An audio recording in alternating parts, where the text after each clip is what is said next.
Hallelujah. I found somebody tell him, excuse me. I'm beginning to think about how good God has been to me. Somebody ought to shout hallelujah.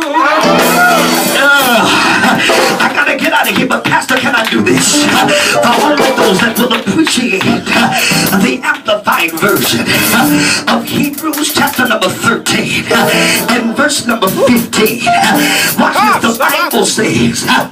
Through him, therefore, let us constantly and at all times offer up to him, offer up to God a sacrifice of praise, which is the fruit of our lips, that thankfully acknowledge and confess the glory and glorify his name. The word confession here, it means to acknowledge one's belief or faith in. So the fruit of my lips is the confession of him. It is the confession and the glorification of his name.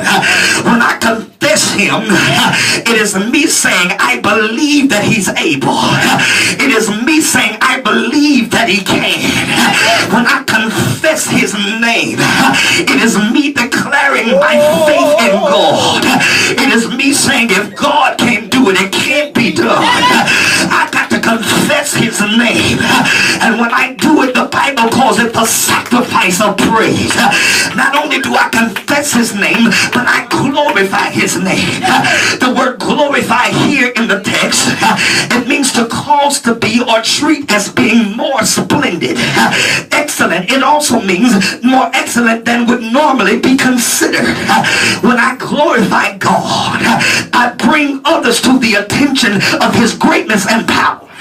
Look at your neighbor and tell him God must get his glory. And so when I offer God the sacrifice of praise, I'm telling all of humanity, I'm telling the devil in hell that the God that I serve, he's worthy to be praised. And sacrifice is not at its pinnacle until you give God praise. You can give him your money,